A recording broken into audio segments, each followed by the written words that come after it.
Tonight on the Reno show, Patricia will reveal the first steps to impressing potential buyers at your home. I will be sharing my favourite Tradeco door handles from the lock shop. Jen and I will break down how to pick the perfect lounge for your home, and our resident chippy and plumber team up for a quick tip for bathroom drainage, and Chloe is back with another plant of the day.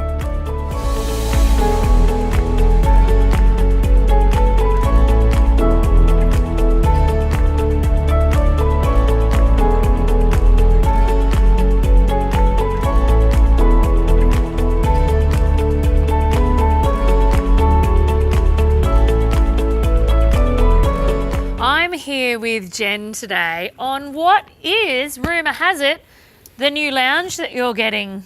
It is. I have ordered this lounge in a different stone colour. Well, two of them actually for my living room, yeah. Fantastic. I tell you what though, it is a shoes off lounge. It's definitely a shoes off lounge. It's a take your shoes off and jump into it. Literally. It's so damn comfortable lounge. Which brings up for me, I've been thinking about a new lounge lately and I had forgotten all the things you need to think about when you are lounge shopping. It is a really stressful decision because there's so much to it. And it's such a big item. It literally in our lounge rooms is the biggest item. It's expensive, comparative. It's, yes. Yeah. And we use it a lot. Yeah. Even if it's not to watch telly, for those non-telly watchers, it's to read a book, to have a conversation, to have cheese and dip and wine with friends, to do homework with the kids. Yep. So for me, I automatically think about function. Yeah, it's everything, isn't it? Yeah. I automatically go, right, so what are the things I want to do in the space? How many people sleep in my house? How many people do I need to be able to sit at one time? Yeah. And what do I do in my lounge room now? Because there's no use choosing a new lounge and going, yeah, that'll be great, when it literally defeats the purpose of everything that you do in the space. You cannot just pick one because you like the look of it. Sadly, it just does not work. No, and it might work for a year or two, and then you'll be like, it's got to go. Like my lounge. I've had it for a year and I'm about to replace it because... Actually, I think you've done that twice. Yeah, kind of. Because it doesn't function. It looks great. Everyone loves it, my existing lounge, but it just doesn't function. So then I think this is a perfect opportunity then maybe to learn from someone who hasn't chosen right twice. I'm always up for people learning from my failings. All right. Yep. So then tell me the things that you're doing differently this time when you're choosing this lounge. Existing lounge is a beautiful, big, it is gorgeous. L-shaped modular. It's perfect for myself and my husband and my son. It's perfect for 3 people. It's perfect for a small family sitting at home. As soon as people come over to socialise, and we have a huge living room. It's ridiculous. It's like 7 metres. It's massive. However, when people come round, you kind of sit 3 people maybe in a row and maybe one person on the So if I want to talk to the person on the other side, I have to do this? You're kind of sitting in a row and then there's someone there. There always ends up somebody on the floor, on the other side of the coffee table. It's not conducive to conversation.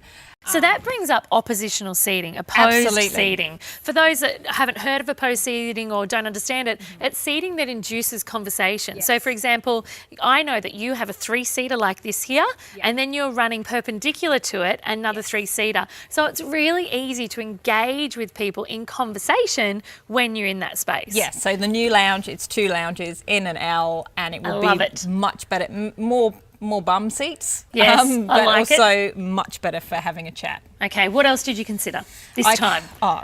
Definitely considered, as I always do, child friendliness. Perfect. I would never ever buy a couch that you couldn't remove and wash or dry clean the covers. Not in a million years, because it's just asking for stress. So this one you can take them off, take them to the dry cleaners. It's also got 2. So, if you get a stain on this one, you can actually swap it with this one. That's actually genius. And then when you really run out of options, then you take it to the dry cleaners. So technically you get double the time because you can just swap the cushions out. Yeah, and it's super comfy. It's quite a relaxed look. So I think, again, though, that's something you have to consider is, does the look of the lounge match with the rest of my furniture? Correct. So the reason I'm not getting this in this grey colour is because it's a little bit too masculine, a little bit too you have a very industrial soft house, though. Yeah, so I'm getting the softer cotton in a stone colour. Nice. Which I'm getting sprayed for stain protection because I'm not crazy. And absolutely. So you have to think about colour and even down to that, this is more of a canvas. Yes. And this material is a bit too, just a bit too industrial. A bit too robust for your space. Yeah, for the look of my space. Another big important thing is what's on the inside. Absolutely, yeah. Is it foam? Is it feather? All of those kind of things. Is it a combination? Yeah. Are you allergic to feathers? That's a all really these good things. point. Yeah. And one thing with feathers, I love feathers because it gives that like Yes. squishy feeling, Yeah. but the air does escape them over time. So if you want a complete maintenance-free lounge, then feather might not be for you because you do need to plump them up and reinvigorate the cushions with air. And you can get a mix now as well. You can get like a can. foam and feather mix, which is I think my current lounge is like that, and I quite like that. Nice. All right. What's your last one? Do you have one last thing that you would get people to think about? Definitely, I think you've already mentioned this, but how many people are in your home? So if you're 4 kids and 2 adults, that's 6 bums, and you have 2 two-seater lounges. You're in trouble. That's not cool. 2 people are always going to be on the floor, and actually people don't think about that, and it's almost too obvious. So I think that's really important. A lot of the time they think about what fits in the space, not what fits for the family. Exactly. Yeah. What fits for the family. So it's nice if everyone in the family can sit on the couch. And for me, another really important one for me is height. Definitely. Height of the back, and also the height of this. For example, my dad, when he comes to visit, he hates my lounge. It's actually very funny. Because it's very low and very deep, and he's, a bit older and he has very short legs, so he kind of can't get out of it again. So older people like a higher couch that's absolutely not as wide. So again, like there's so much practicality involved in choosing. And I think one last random one, which is a bit interesting in our current floor plans that we have in our houses that are open plan, is take note what the back of the lounge looks like. Not because always. It might not be against a wall. Exactly. So important. Because of our open plan living, so much of the time now, the backs of the lounge are actually in the middle of the room. Yeah. And so scoot around the back when you're lounge shopping and check out what the back of the lounge actually looks like. Maybe one last tip. Yeah. We've got them coming out our ears now. It's all coming to me now, but like don't forget about the fact that you can have a console table, or what some people call a sofa table behind your sofa. It's just such a And you know why that's great? Back to cups of tea. Yes. Just plonk the cup of tea there. But it's also great for a lamp, and it's great for some accessories, and it's great for a stack of books and a wine. Again. All right. I think we've got a list. Who would have thought we could have probably come up with, I don't know, 8 or 9 or however many we've come up with. If only I thought of all these before I bought my last 2 sofas. Lucky you thought about it before you bought this one. Yeah. Thanks so much, Jen. You're welcome.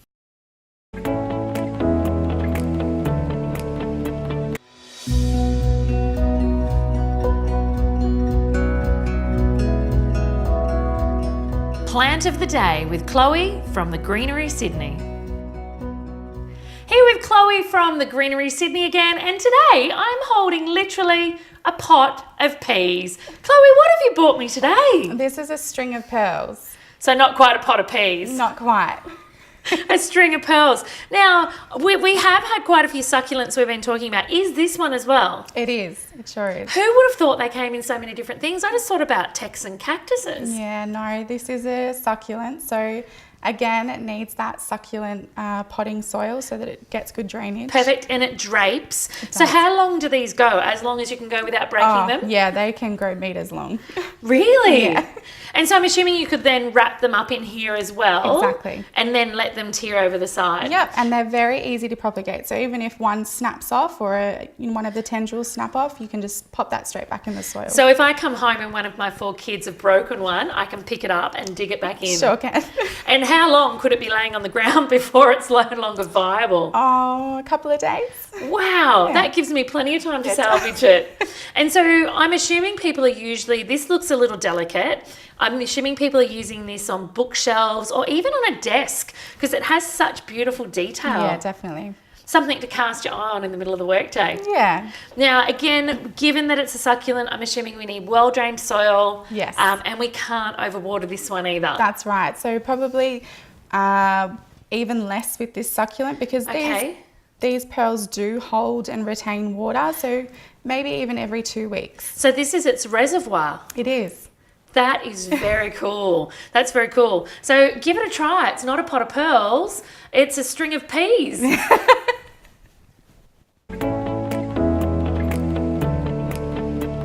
Okay, let's move forwards, or sideways in this case, from the living room into the bedrooms, which sit at the, as you're looking from the street frontage, on the left-hand side of the house. Absolutely. The master is in the front. Yep. Just a two-bedder. The second bedroom is at the back corner of that house. Okay, so what do we do inside the bedrooms that brought them from the before to after, which, again, very impressive to look at, but what's all the dirty work behind that? But very little work done. Excellent. Very little work done. As I've mentioned, budget on this place was really, really small. And you knew this from the inspection when you went in there? Absolutely. Okay. I knew I had a small budget if Yep. I wanted to make decent money on it. But you knew there was little to do in the bedrooms to flip them around. Absolutely. I knew that I needed to bring them up to scratch, but I wasn't putting a pile of extra value in there, So, and that was okay because I had somewhere else that I could do it later on. Yep.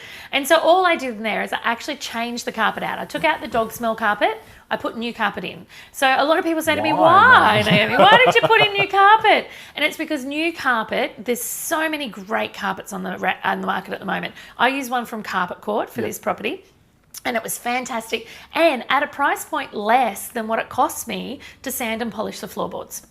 And so I'm always going to choose, as long as it's a good option for the target market, I'm always going to choose the most affordable option if it's a good fit. Do you always lean towards carpet in a bedroom? Depending on the location of the property and depending on what the market's expecting. Okay. So often if it's a coastal property, so there's lots of really fringe edge coastal properties that won't have carpet in their homes. And so if that's what the market expects when they're looking in that area, then no, I won't. It's all about knowing what your market expects, what your competition is, and how, for less money in, you can trump that competition. So we're back to research here. Back to research. Okay. It's all about research. We've covered that. Change the carpet out. Yes. I left the existing robes intact. Which were pretty good. Yeah, they were. However, across the two rooms, they had a different metal finish. I did notice that. Yes, which to the OCD in me was a real challenge. However, this isn't about me.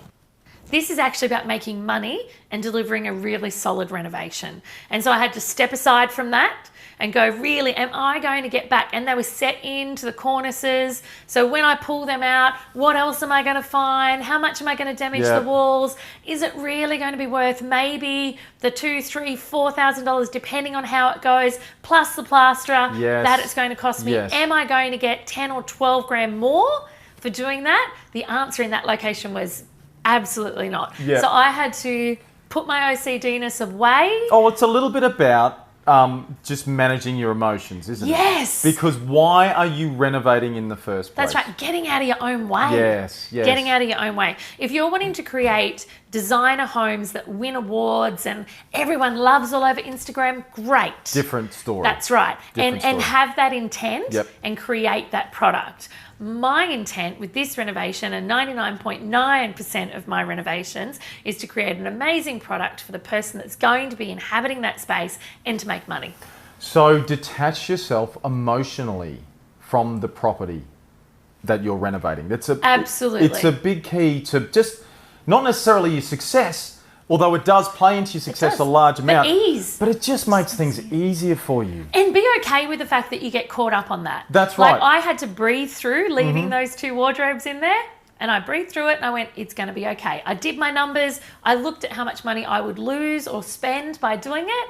And that completely calmed me down to being okay with it. Great stuff, great stuff. The other things I need to do in there was obviously get rid of the purple. Oh my gosh. And you did have a big window in there. The purple's, no one's going to leave that purple in there. You had another massive window in there. Huge window. Similar to the living room, did we have the same problems with this window? Oh, worse. This window was rotted away. So much drywood rot.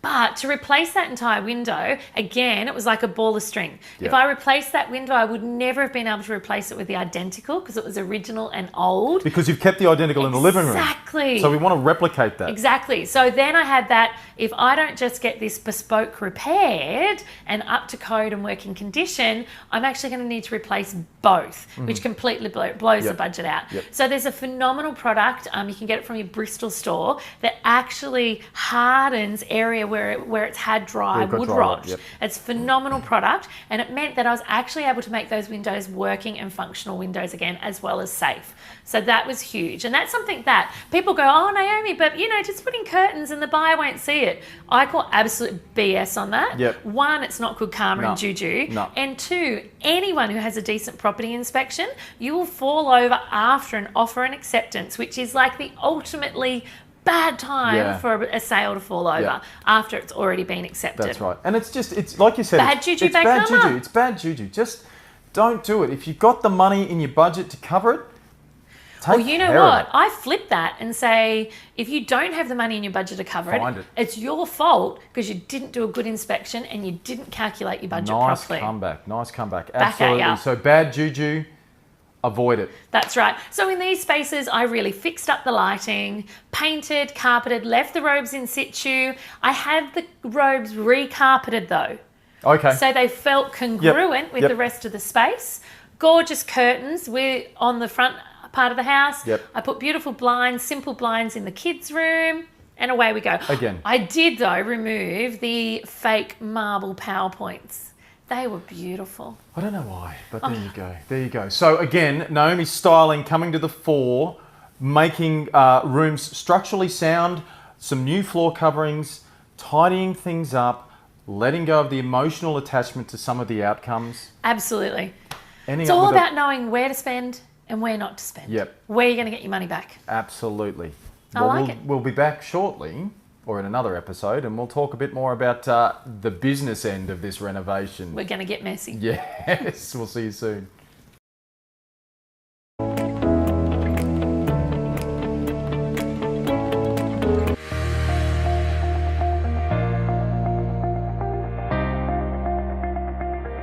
All right, well, we're still in the bathroom, as you can see, but now we've moved from the vanity into the bath. Now, we're going to just go through a few things here with bath waste that might be of use to you in your renovating process or in your house buying process, inspection process, just in general in maintaining your bathrooms. This one here, now we're talking still 40mm waste, aren't we, on baths? We are. Okay, and this one here has got a plastic trap and waste in it, but you can't see it in the camera angle there. We're sitting on the plinth that the bath rests on, which is a framed plinth. The bath sits inside it. There'd be some form of bedding underneath the bath to take the weight, normally like just a mortar mix or something like that the chippies would have put in or the plumbers would have put in. They sit the bath down in that to take the majority of the weight, because when these are full, pretty heavy, that's a lot of water sitting in these, plus the weight of a person. And then that sits on the timber frame as well, and then we frame that out with FC or blue board or something like that. Sheet, fibre cement sheet, something waterproof or water resistant, and then we tile over the top of that. So once we seal the plumbing, particularly in this residence, we're a slab on ground, so the plumbing's all cast into the slab, and then we've sealed in all the plumbing work underneath here by tiling over the top of it. So it makes it pretty difficult to get in and change these things, doesn't it, Jared? It does. So you want to make sure you get this stuff right at construction, so that you can avoid any potential issues that you might have, like the one that we've got here, Jared, where the grid has come out of the what would you call it, a grid? Or it's the gauze or whatever it is. The gauze, there's just this part has come out of the waste, so it's just leaving an open hole, which is great for adults. But if you're running a family home, Jared, so not so great. All sorts of things going down there, and then clogging up your waste. And if we're plugging up a waste that's coming from the bath and going to a slab in ground, and it plugs up somewhere down the middle of the slab, just monstrous problems trying to solve that. So we might just have a little bit of a chat about how we could fix a situation like this, Jared. Yes. Well, this plug and waste, this type is pretty universal. I've managed to find one which is the same, and the inside of the plug and waste can just pops out. Pops out, and you can throw it in there, which some people think you without finding that, they'd have to replace the whole thing, which would be dramas which are cutting holes in the side of the bath. That's right, we're pulling tiles off, we're cutting holes, and if you know about tiles as well and you've done all your tiling and you haven't kept a couple of spare boxes, you're trying to match that white, because white's white, right? No, it ain't, because you all know tiles come in batches, so if you don't get a couple of spares and you break one, really hard to match sometimes, really hard to match. So definitely. So grab this little sucker out of the new plug and waste, get it in there. Pop it straight down here. That's the cheapest option. Robert's your father's brother. Done.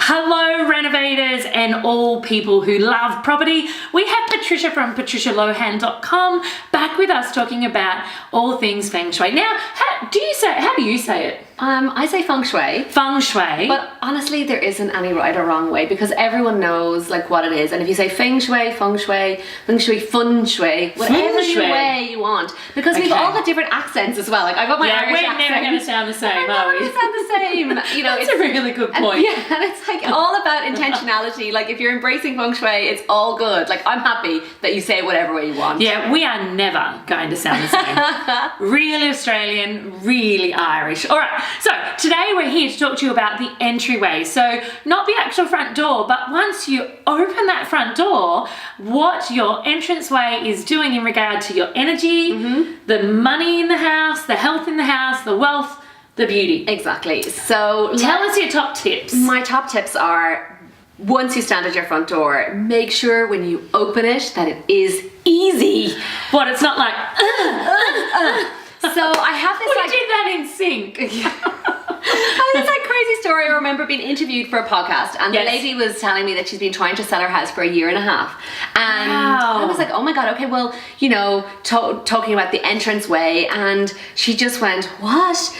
So apparently, so important. When you opened your front gate, after trying to struggle to open the front gate, there was like a big like rope or something that you nearly trip up over. Awesome. And then you would get in and walk up to the steps, and there was a huge big fly screen that was kind of broken and you had to jiggle. And then the front lock didn't open. And I'm like, you don't want to sell this house. You are stopping people from even getting in. They can't get in. So this is the same as the energy and chi. You want to get it in. So when you open that front door, you want it to smoothly and easily just like glide open, and you glide open and open the full way if possible, so it's like full expanse. So it's not jammed. So, yeah, it's jammed, and if you have that sense of jammed, again, that just refers to things are jamming just jamming. Energy. There's just this kind of like, it's not easy. You can't allow the full capacity of what you want to flow into your life. Cool. So you like the flow, open the door, then you just come in, and what's the first thing you see?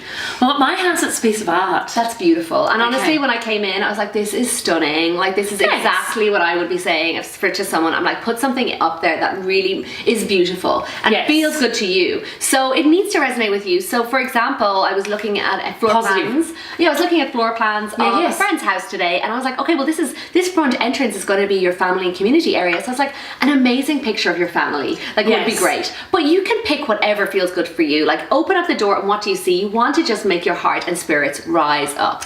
I hear a rumour though, a mirror opposite the door is not good feng shui. Okay, and is it literally because that's literally the depth of my feng shui knowledge, that a mirror opposite the door is repelling all the energy, bouncing in, bouncing back. Yeah, is that sure. Is that right? Yes, it is. But you can still use mirrors, right? You can use mirrors. You totally can use mirrors. Like, honestly, sometimes it can get a little bit like, no mirrors. But if you open your front door and you see a mirror facing you, that is not good feng shui, because you've made all this effort to get the energy in, and now you're just like, goodbye. So you're extending Catch me on the way out. Yeah, so you don't get, your house doesn't get a time to like hold it all. So in terms of the mirror at the end, you just want to just lift it up and put it to a side wall. It's totally fine on a side wall, but just facing you, you want like an image that feels good for you. Or, you know, you've lovely little ornaments or candles or something that feels like plants. That's amazing. An image of like upward growth, even like trees or plants. That's that sense of growth and expansion. That's what you want to see. And life. And life. What about things like, so if I think about an entryway from a stylist perspective, I think about rugs, I think about runners, I think about side tables or maybe benches. Is there anything from a feng shui perspective in regard to, does it have to be an empty expanse, so like a fire hose that energy can run through, or can you have little things for the, I guess a bit like a stream, can you have little things for the energy to flow over and around? For sure. Like, in terms of like coming in, I would be a big fan of like having like a little closet there for like putting your shoes into, so they're out of sight. You know, keeping shoes at the front door is that sense of like no one's ever settled, like someone's always going and leaving. God, that's so interesting. So if you had like a small, you know, if you did have a small console table, or you'd like a little cupboard. She's just walked in my front door, and on my front deck I have 5 baskets of shoes, and yes, people are always coming and going. Yeah, so you can put lids on them. Done. I'm lidding those babies up. I could put lids on them and that'd be okay. Yeah, because they're I'm going of basket shopping. Out of sight, out of sight, out of mind, you know. And then in terms of like, yeah, that's totally cool. Like you want to make it feel good. So from a property, from a stylist perspective, I'm all on for supporting you to make your space look as beautiful as possible. Perfect. And that's all good. But it's more about like you don't want some big protruding thing like that's looming over and people have to kind of come and like a massive plant that you kind of feel like it's owning the space when you walk in. Because you want that energy to come in and really flow through. And then in terms of the other big thing at entrances when you open the front door is seeing, like if you see a like window or a big window, if the energy comes in, it's literally going straight out the door. Okay. So that's like the money is coming in and going out the door. The food, everything is like the clients, all the good things are coming in and going straight out the door. Happiness, health, wealth, career, jobs, family, friendship, all of that. So that would be for some of those people that are maybe going, oh my God, I'm earning so much, but I always feel like there's none. Yes, for sure. And that's a huge big one. And actually it's so interesting because when we had that experience in our house in Ireland. Really? So the house that my husband had built, before I moved in with him, he built this beautiful house. Before he knew better. Before he knew better, yeah, exactly. He's also now a feng shui consultant, so he'd be like, I'd never do that again. But when you opened up his front door, it went straight out to the back room and he never had the money to finish the building. Okay. Until I arrived and I was like, this is a no-no, we need to cover this. So in Australia, there are so many houses, especially older houses, that literally have front door, back door, and they have rooms on the side. I'm having this massive download of all the houses I've been into that are like that. Yeah. So if someone goes, oh my gosh, Patricia, I can't structurally change that. Yeah, and you can't. What can they do? So the best thing about feng shui is I'm not about structural changes, knocking walls or anything like that. I'm about knocking walls. No.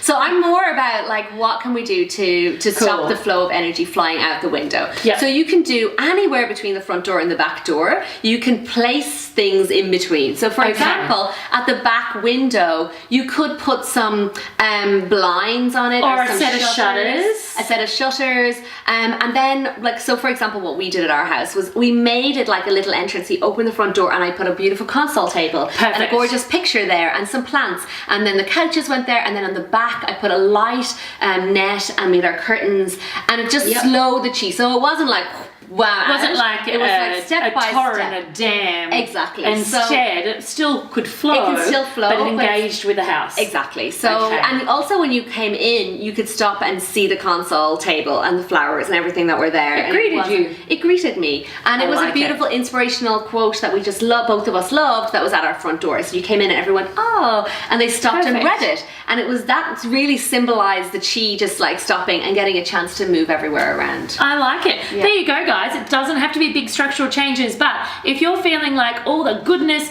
in your house is running in and running out, I reckon maybe start and have a look at the entryway as a starting point. How does that sound? For sure. All right. Thanks, Patricia. See you next time. Thanks. Team, I'm so excited about what I've got in front of me. We're in the middle of a huge project for a wonderful homeowner that is all about doors and door hardware. And I found this great supplier. It's called The Lock Shop. You can get them online, which means you can shop any time of day or night that you want. So I can't wait to open this. So these are Tradeco handles. And you know what the part I love about Tradeco? It is as simple as traditional meets contemporary. So let's crack into this and see what we have. All right, here we go. Okay, let's check it out. So I've gone with a really unique finish and a really beautiful streamlined handle. Oh, gorgeous packaging. They're all in their own sock. Okay, so as I said, these are from Tradeco. And are you ready for the finish? Da, da, da. Antique brass. They feel solid. They feel good. And you know what I love about it? Just like the name suggests, it is a really contemporary profile on this door handle, but with a beautiful traditional finish. And that is when door handles become exciting and not boring at all.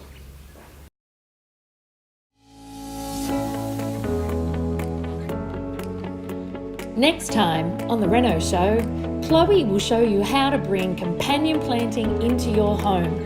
I team up with Luxo Living for a living room transformation. Our resident chef Jody is back to show you an easy, delicious and nutritious meal to make during your next reno, and Rowan has a quick tip for how to create an attractive view out your first floor windows. See you then.